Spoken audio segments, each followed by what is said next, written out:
Last week's episode was hailed by many to be like the greatest episode of the show and possibly one of the best episodes of fantasy in general. Yeah, imagine watching the opening, 10 minutes of Fellowship of the Ring, and then, you fade up to the Shire, and then someone's going, it's got nothing on episode 4, season 3, though, has it? The better idea is obviously to show absolutely every character in the episode and cut between them constantly. I think I'd have to call this the travel episode, I guess. So this is the middle hump. But yet you're here feeling like, for some characters, the story is just beginning, particularly those on the boat. They're getting to where they need to be, but couldn't that have been avoided if we just, instead of dragging everyone back to Aes Sedai headquarters, everyone just went to where they needed to go immediately? I know that not everyone had to, because Nynaeve and Elaine had to get their mission while in Aes Sedai HQ. And I always tell myself, don't bring up the book, but in the book, they're all in Tyr, and Tyr, as we just were looking at, it's like the midway point. It's like down there, so also it makes sense for them to go to Tanchico and others to go to the Waste, because we're already here. Yeah. In fairness to the show's not showed a map, so therefore it doesn't have to follow the same rules technically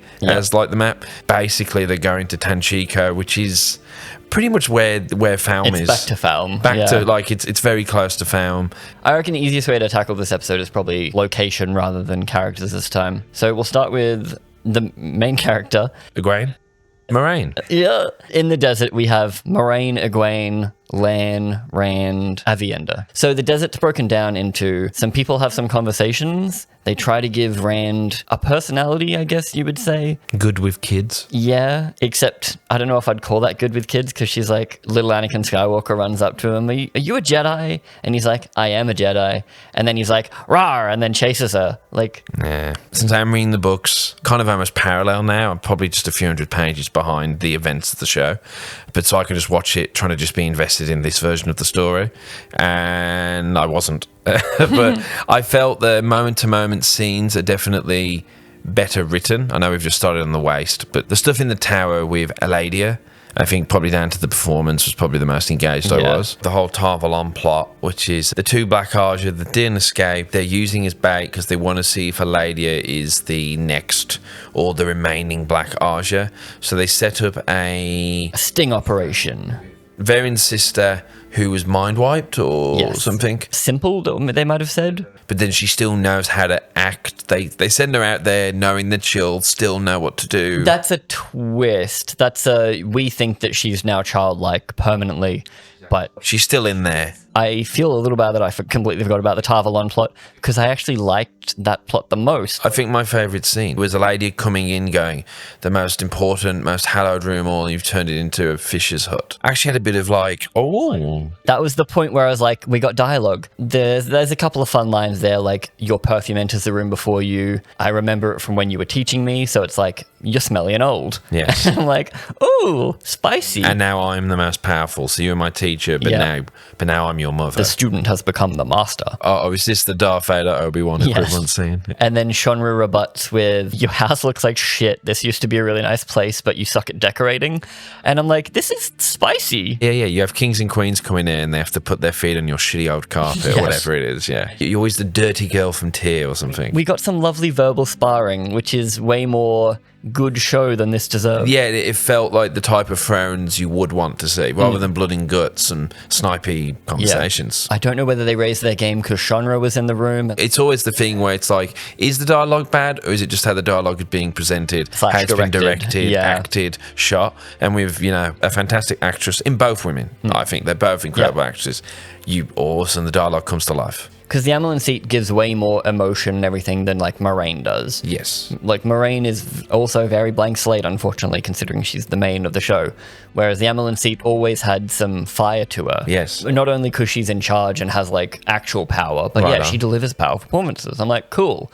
And that was the best scene. And then we do have a little bit of a sting operation to find out those Black Arja, because no one trusts Eladia, because, again, she's played by Shonra Agad-Ashley. She could be a bad guy. She's pushing to take over the Amelin seat so they can go after Rand. Very openly as well. Which is a really fun plot point, to be honest with you. The idea that he's all against being controlled by them, but now it's like, we're just going to come after you and steal you then. Yes, because we have opposing viewpoints, which is what this show is severely lacking every other time. Because everyone kind of just does what they're told. The premise is in some ways, like the Chosen One appears, how does this world react to a Chosen One appearing? Some people are like, when the Chosen One comes, it means the breaking of the world again. It means the last battle. We don't want the last battle to come because it means the end of the world. Whereas in this show, it's kind of like everyone's already preparing for the last battle.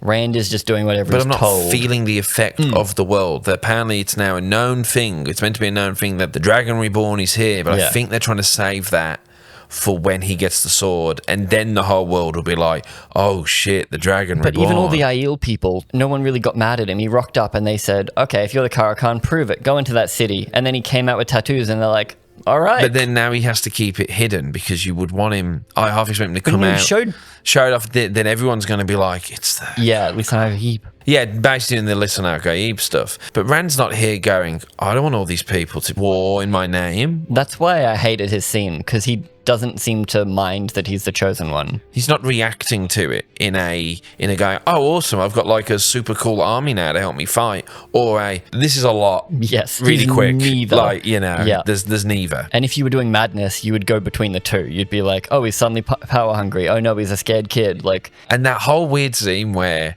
the chick goes, do you like the squash? She goes, I do like the squash. She goes, I made the squash. And then Avienda's there just going, like, Avienda's like real shitty at the kid for some reason. I'm like, why are we getting this? Obviously, she's obsessed with him. You could have him be like, the first time he's like, oh my God. Well, for her, it's like, Jesus is here. Yeah, you could have him being like, whoa, I'm not Jesus kid. Yeah. But he's playing into it. He's like, I know you made those squashes, you're the best. Like, I'm like, who is this kid? Like, who's this character? It's weird. It is odd that they had these scenes where she counts as like one of his more interactions here. Yes. I think it's meant to be. She got the most out of him. Did they think it was meant to be showing a lighter side to Rand because he's always such a misery? I'm like, no, he's always such a blank slate. Yeah. I think this season they've realized what they did the last two, that he was doing nothing, like emotionally. So we need to show him now. That's why they did last episode. And now they're like, he's good with kids, see? Like, oh, look, he's smiling and laughing randomly. So anyway, Eladia goes down to the prison and basically just starts going like, where the fuck is Leandrin? I don't give a shit. Starts wrecking house. I love the start of it because Shonra is terrifying. Like, Shonra, serious, like... She suits being an evil witch, yes. And she did the gangster stuff well in Penguin. Oh, yeah. Totally forgot. Yeah, even though she's not big, intimidating woman, she feels like, will destroy me woman. Like, love it, perfect. And immediately kills people. Even up until the attack, you're not even sure whether she is a Black Archer. Yes. The way she plays it, of like, she could just be trying to make them crack so that if they do crack, she knows to kill them. Because they don't know who's who. Yes. Oh, yeah, we do get a scene where Varen. Yeah, Varen. They're all part of 4 different hearts. So they're all part of 4 different colours, but they all only knew one of the other. So if they couldn't give up the names, they could only give up like 1 or 2 or something. Yeah, you explained that to me. And then 2 weeks later, the show decided to explain it to me. But without investigation, if you showed them coming to that conclusion like, oh, the torture is useless because they don't actually know, could be interesting. Instead, it's one person telling another person.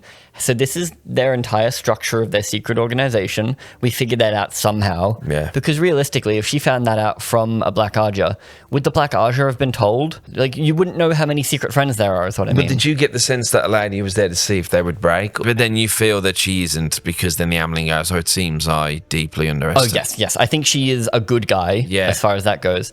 But yeah, up until the last second, I was like, she's waiting for the girl to say another name and go, you shouldn't have turned on your sisters, and like killed her. But instead, another useless grey man jumps out. Yes. Why do these grey men exist? They're one of the Forsaken's things. I meant from a funny perspective, because they never succeed, because they keep stabbing the shit out of people. They're really good at getting in places, like without anyone going. Incredibly good at sneaking in. They do say that they have perception filters. Okay. Like, they have Doctor Who perception filters. True. I think they say because they're soulless, they're muse. They're a void of a human being, so you don't even think, which is cool. But then all they do is stab the shit out of someone, and then they heal the person that got the shit stabbed out of them, and then the grey man dies in one hit. Yes. And like, that's annoying. Like, it's just happened 3 times now. This is the 3rd grey man that has walked into a place, stabbed someone, been killed, and then whoever they stabbed got healed. Yes. The opening stuff is old mate Moraine is using the female Sangreal, and in doing so is witnessing the various futures still, I think. Okay, we had some cool FPV drone shots. That's about all I can tell you in that shot. They really do make the desert situation look pretty. I'll give them that. It's probably their most engaging location, which is funny because there's basically nothing there. The June comparisons will not be kind to this episode, because when you see how like vibey and atmospheric the June desert is, and then you cut to like 8 people just wandering through a little couple of rocks, it doesn't hit quite as good. But with Rand, I didn't get any madness or anything from him. Like last episode, he had something to do and he had like something to experience. So he was at least dealing with that. There's been no reaction to, I was hoping for some character fallout of, is he having like, not PTSD, but he's struggling to triangulate himself, do anything with it, because he's just lived his ancestors' previous lives. The only thing we get that relates to last week as far as his journey goes is that he is the Caracan and that he met Lanfear / Selene when she was Meryn. And he mentions that to Lanfear. Yeah, and he just says, oh, I met you when you were really nice, and by the way, I still think I like you. And then she's like, yes, let's do kissing. And in the book, she's only just revealed herself. At Tyr, she reveals herself as not Selene, but as Lanfear. And Rand shows his first bit of madness when she's arguing with him and she goes, I loved you. And he went, you only loved power. And they're both shocked. And it's his madness. He's remembering Luce Ferrin's memories. Okay. So it's the first example of the madness creeping in. Yeah. Well, here we don't get any moments because it doesn't really affect anything because we already knew that she was Lanfear since like her second episode. So it's not like a reveal. It's not anything really. It's just kind of used so that they make out so that Egwene can find them later. And that actress is very good. Oh, she's my favorite in the whole show. Just Lanfear doing things. I'm mostly happy with. Because she's allowed to cut loose and just have fun being evil and kind of weird. Yeah. Same with all the Forsaken. Whenever they're on screen, they're just at least interesting. They get to choose some scenery. Yeah, exactly. And particularly when everyone else is a bit more, plain. Nynaeve's scene partner was a bucket. So, but anyway. Moiraine and Lan are pretty much the exact same. Lan basically does nothing like he normally does. He mopes about the fact his kingdom was destroyed before he... And what kind of king doesn't know his kingdom? Yeah, he's Aragorn. But, but instead of it being like with Aragorn in the books and more interestingly in the films where he's like... doesn't want to return because of the weakness, the temptation of the ring. But also his kingdom does need him, whereas Lan doesn't have a kingdom. No. I'd imagine most show watchers will go, oh yeah, he is some king of some forgotten land, isn't he? That was brought up in season 1, I think, when they're defending the wall. But him and Moiraine basically just, it's pontificating, honestly. It's them standing around. I don't like any of the dialogue in this show still. I think it's leveled up slightly. I was there going, I wonder if some of this has been taken out of the books. I haven't stumbled across any moments in the series that stick out as, oh, this is direct from the books. I wouldn't say it's Robert Jordan's strength in the same way it's George R. R. Martin's strength. Like, he's incredible at conversations in the show, which the show's at its best when they are just directly lifting those conversations. I swear I was paying attention, but I couldn't really tell you what anyone said in this episode. Moiraine says how she's beginning to realise that in order for any of this to work, she needs to take a step back, because if she lives, Rand dies, and they're not ready for the last battle. They did talk about the last battle suddenly a lot in this episode. Yeah, she has to make decisions on how to best prepare, because in all the thousands of situations she saw, she and Rand could not be alive together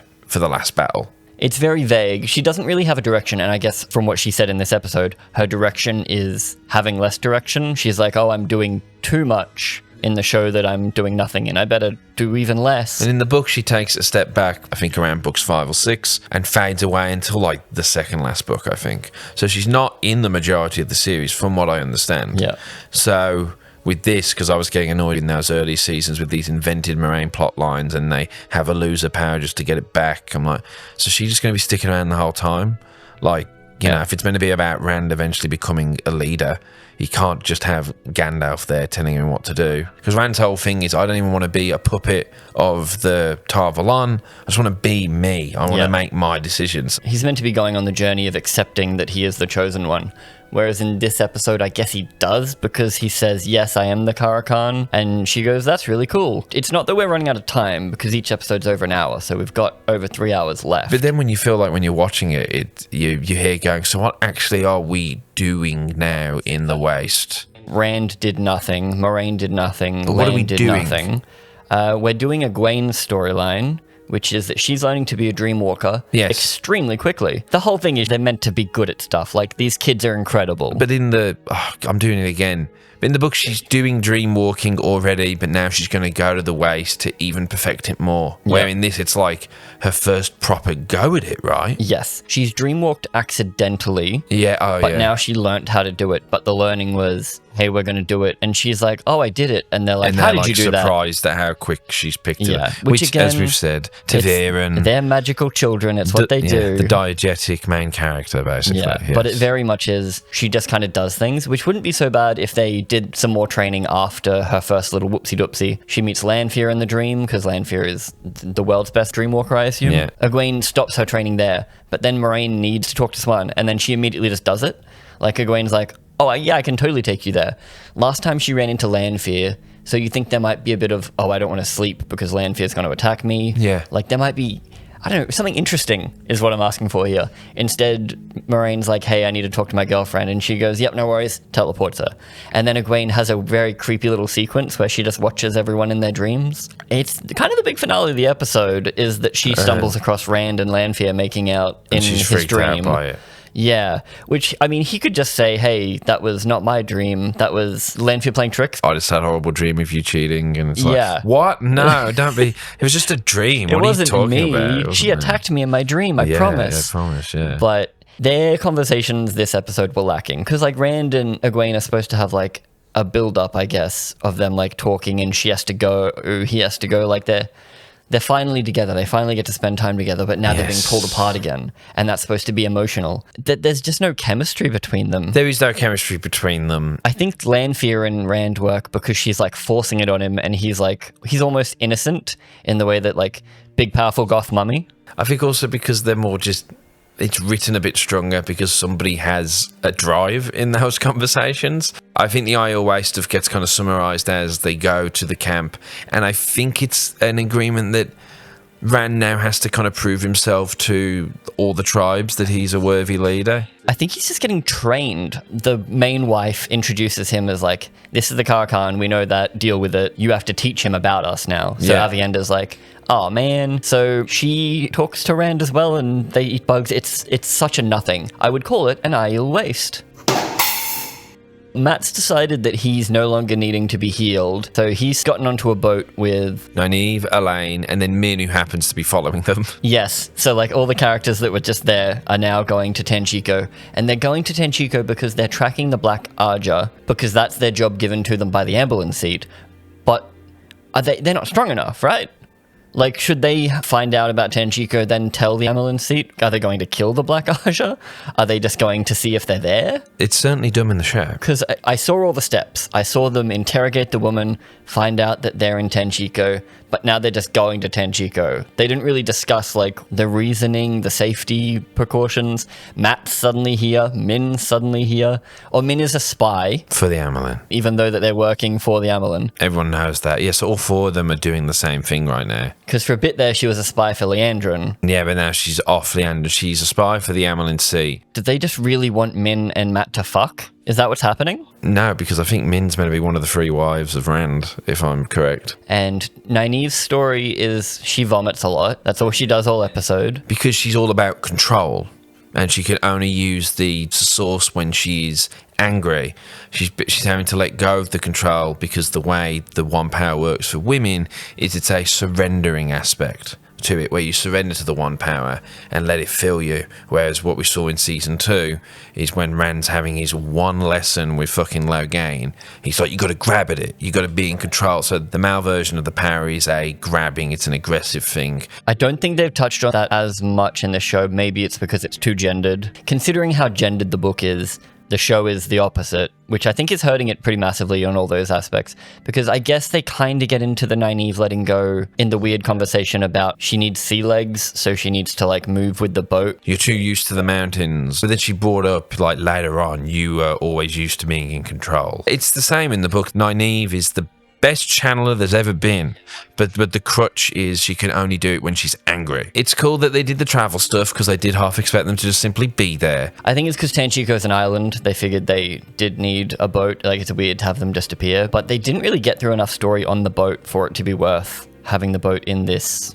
episode. Not much happened, but they got there and they're being told it's real dangerous here. We're going to have to go figure out where they are. Min's been to Tanchico before, so she's their guide, which isn't great because instead of our characters like experiencing things and making mistakes, we've got another know-it-all telling them what to do the whole time. Like we've just traded in Moraine for Min. Yeah, and it's a bit, as you've just pointed out, like why are these two untrained people, one of them being the daughter heir to a very powerful country, just wandering around a dangerous environment after dangerous dark wizards? Well, none of them are fighters. Nynaeve can't fight because she can't channel. Yeah. Elaine is the newest of the people we've met, as like far as channeling goes especially. We've seen her do some healing, I think.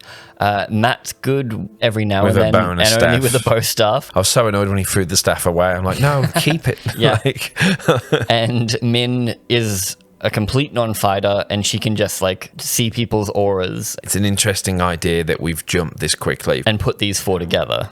Yeah, we'll see what happens. What I don't like about Matt relates to Perrin's story. The main thing with Perrin's story is that he's trying to save Matt's sister and mum. Shock horror, Matt's mum ends up dying. In a real grim fucking way. And that sucks for Matt because Matt never even had a choice to go back to the Two Rivers. Because as far as I've heard, the way it goes in the book is that everyone's busy. So Perrin has to go back to the Two Rivers because he's heard rumors that bad shit's happening. Matt wants to go with him, Yep. but for some reason just he knows he can't. It's Because like horn magic. Matt and Rand together would have been really fun, I think. Making Rand, who's a wooden plank, talk to someone with personality would work. They're kind of going to do that with Avienda, I think. Anyway, in this, Matt never even knew that anything was wrong. Perrin just kind of had a vibe and was like, I need to go home for like heart reasons. Like I need to visit where I'm going to bury my wife and stuff like that. Whereas if Matt was almost going to go, but then didn't go, he'd be like, oh, fuck, I should have gone. I could have saved my mum. Very Anakin Skywalker going for Shmi Skywalker. Like, he should have been there. Right. Whereas in this, Matt has no fucking clue about anything. Because Matt never had the choice to even go, it doesn't feel like he's going to be sad because he wasn't there and, like, upset and crying.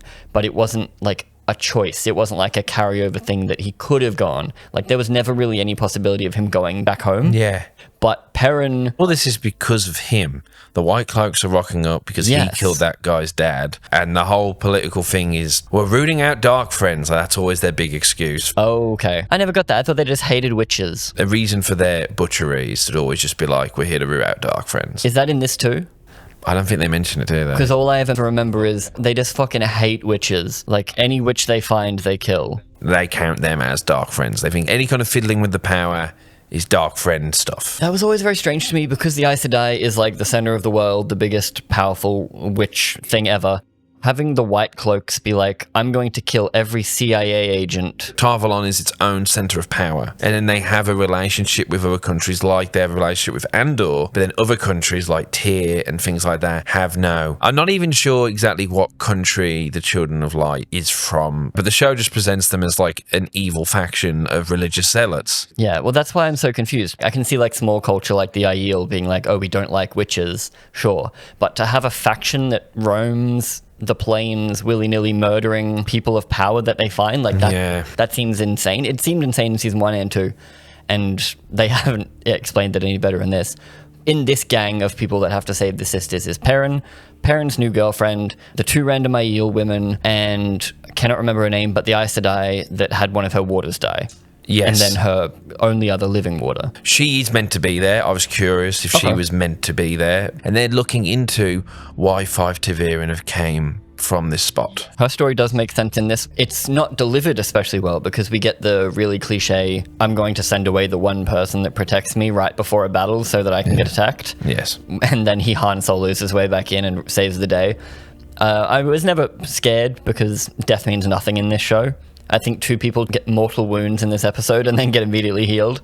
So that's just a major problem I have with the whole show, is that I'm never scared of anybody dying unless they get their throats immediately air sliced. I think the problem is that the show will present itself like it's a Game of Thrones. Edgy. Like, we're getting throat cuts, we're getting neck snaps, it's edgy. Yeah. But then, is anyone really in danger as long as someone's there to give them the whole... If I know their name, they're probably safe. Basically, it's if anyone cares enough to bring them back, they'll be back. But if they don't care, they're not. Yes. But She has a speech saying that she wants to build an army, basically, because she is also not ready for the final battle that Moraine was talking about. That's what I mean, randomly final battle this episode. Everyone's like, suddenly cares. I wonder if there's like, how many seasons can we realistically get here? Yeah. But yeah. Like, yeah, are they thinking, fuck, maybe season 5, we're just going to do the final battle. Let's start prepping now. Yeah. She says everyone important in the show has come from the Two Rivers. We need to find more important people. Which is cool. It's a legitimate idea. It's a really cool plot point that's being explored. Like, why is it that the 5 most important people ever have came from this shit little village? Although I think Moraine does mention that in episode 1, season 1. So it's kind of weird that they waited.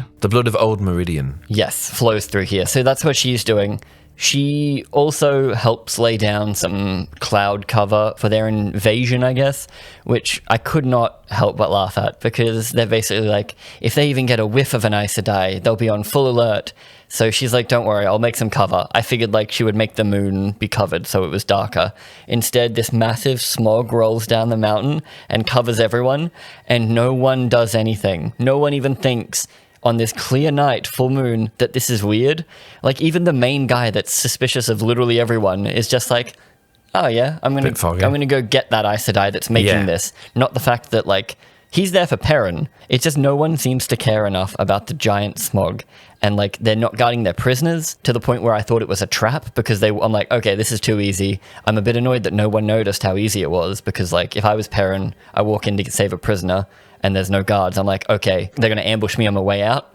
No, they're not doing that either. It was annoying just how casual Perrin was when he bumped into the guy. Oh, God. He was just like fully randomly, like, to the point where he was walking backwards, and then the boss man walks backwards out of his tent. Perrin, you're like half a wolf, man. You should be able to hear and see. He's maybe able to see in the dark and stuff. We have not seen anything on that. The only wolf thing we got this episode was he was sad that they're murdering wolves, which they did get attacked by wolves in season 1. Yeah. So I guess part of the White Cloak culture is now just murder all the wolves. He doesn't not want to be doing his wolf powers. He seems fully accepting of his wolf powers. He's keen on the wolf powers now. Also very Game of Thrones, wolf head on a stick. Yeah. If it's a guy who can see in the dark and has enhanced senses, surely he'd be pretty good. In the smog, it would have been good if he was the only one with night vision or something, or thermal vision. Exactly, yeah. Whereas, no one can see anything because Aes Sedai lady got a little carried away. Yeah. And now instead of like, it's not a plan. They're not sneaking in. It's really improv. I'll throw up a fog and you wander in. Yeah, the way they wander in too, it's just like, if they stumbled upon a guard, that guard would just be there. I know, a better plan would have been maybe she could have called down a more distracting thing to draw them away and empty the camp or something. Set something on fire, like that they all have to go like put out the fire before it sweeps their camp. Wowee. It makes the show feel cheap to me, is when they just wander into the camp completely unplanned. And also it's like, when we last saw Perrin, it was like, we're going to home alone this bitch. We're going to banny together. Yeah, we're going to prep the town. So I expected to see like some wood chopping and building up some fortifications. Well, that's why I thought this episode would be Trolloc episode. Yeah. I forgot about Matt's family, just like Matt did. Hey! In episode 3, Perrin's whole thing is, guys, Trollocs are coming, White Cloaks are coming to get us.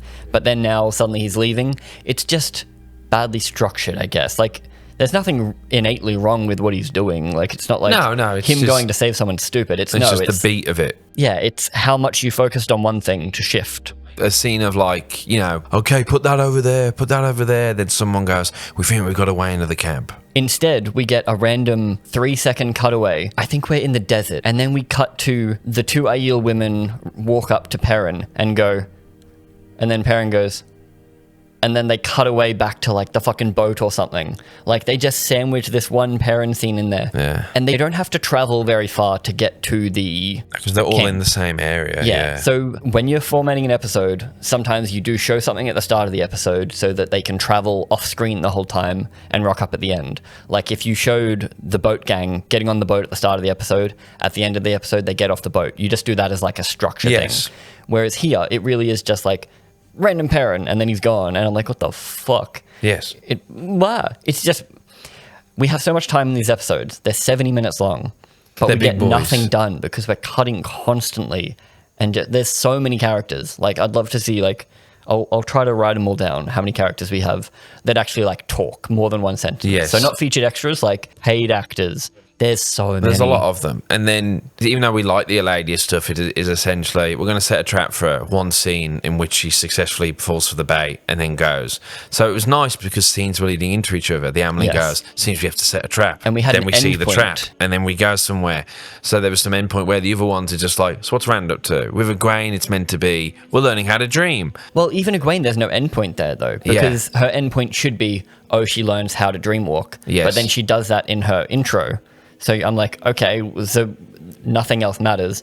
Whereas, Eladia's story is the only one that you know what she is now and what she's going to do. It's meant to be that Rand seeks comfort in Lanfear because Egwene spurned him again, right? Kind of like he goes back to that dream. He knows he doesn't give me anything to figure that out with. Yeah, and then we get I always just kind of view it as Rand is such a blank slate that sure he loves Egwene, but when he's in his dreams and when Lanfear's there all over him, he's just like, okay. And then Moraine uses the Egwene hotline to ring up the Amelin seat, where they have a conversation about how they wish they never went to the office that day for the prophecy and they just ran off together and all that stuff. Basically, Moraine just tells Swan that, hey, you need to make sure that they accept Rand. If you try to control Rand, everything's going to go wrong. But we already knew that because that was the prophecy. That was the plan from their part, though, wasn't it? That she was going to do that. That's what she should have been doing this whole time. So it's just her confirming. Yeah, just checking in. You're still doing that thing where you're going to make everyone bow? Imagine a Jon Snow show, but they're really more interested in Maester Aemon. And Jon Snow doesn't learn to be a leader. He just kind of hangs out at the wall the whole time. Yeah, so you're here going with all these beats as a show watcher, comparing it to the show we're all going to compare it to. Why do we have this scene instead of having a scene with Rand or a scene with Matt or the key characters who were meant to be invested in? That was this whole episode for me. There's no reason why anything needed to be in this episode. Matt and the girls could have arrived at Tanchico next episode. They could have cut from the boat to them next episode. Arya and the Hound are traveling around the continent together. And you get them for an episode and then you don't see them for a few more episodes so that we can see that they traveled and did stuff. Then we go back to them. Whereas in this, it seems to be focused on every character, every episode. It just seems really just almost flying by the seat of your pants writing, where they're just going like, if only we had a plan or something. When it first started, I thought, this might be a good episode, but then it fell into its old habit, sadly. The positives are, it's still visually quite nice. There's some nice vista shots. They seem really good on the large wides, whenever it's there. I think some of the sets are quite good. I never liked the low roof. It's always hard because you see what the tower looks like on the exterior. Yes. And then when you go in, it's these low roofed hallways and it feels like it's one hallway we're redressing. It looks smaller than Hogwarts. But it is meant to be this like, it's the Vatican on steroids type stuff. Like it's meant to be this ridiculously huge penis on Vagina Island. Yes. Like, so it's obviously budget and all. But then the throne room in Game of Thrones has that epic feel to it. Yes. And, so I'm here. These guys have got a similar backing money-wise. I was frothing over Harrenhal in a way I don't froth over the White Tower. And the White Tower is meant to be just as cool as Harrenhal. In terms of like, wow, look how cool this is. Yeah. But that's pretty much this episode. It is a travel episode. I'm hoping this is the hump and we actually get to do something for the last 3. Yeah, I just want to feel like we're because right now I don't know what we're building towards at all. It has to be Trolloc invasion. Finding the Black Archer. Yeah, whether that's going to be it has to be a fight, I guess, for them to make it a finale. And Rand proving himself and uniting all the tribes. Rand's really got nothing going on considering he's the lead. I'm just worried how they're going to do him going to Tyr. So is he going to rock up with Tyr with a whole Aiel army with him? Maybe next season. I think that has to be the opening of next season then. Yeah. It's him going to Tyr and getting Calendar. I'm sure he'll unite them by the end of this season, but that's nothing for Rand to do in 3 hours. I'm underwhelmed for sure. It seems like a lot of book fans are quite impressed and there seems to be a generally more positive vibe. And I get it. I don't want to poo-poo people who want to enjoy a show, particularly when the first 2 seasons weren't the best. But when I'm hearing this is such a great improvement, okay, it's an improvement, but that doesn't mean it's now suddenly incredible. Yeah. It just means it's an improvement. We've still got a lot of work to do, I think. They are just lacking the fundamentals of what they need to do. I think that's what it is. It's just the fundamental skill. And we highlight it more when there are these moments with Eladia and the Amelie, and we're like, we can do it. Something to grab. Like, there's something here for us to be invested in. Yeah. So when you're not doing it for the other 85% of the episode, I'm left going, ugh, it's a bit disappointing, but still, I'll see you again next week. But I want you to please be better. Yes. Like, I'm not watching this rage-filled like with The Acolyte. With this, I'm here going, we can do it. Like, I'm seeing it. This is just dull. Yeah, it's just all right. But let us know what you thought. Maybe you did love it. If you do love it, make sure you can tell me why. I'd like to look at it again and go, actually, that person's right. So, yeah. Moraine wants me to go to Tyr.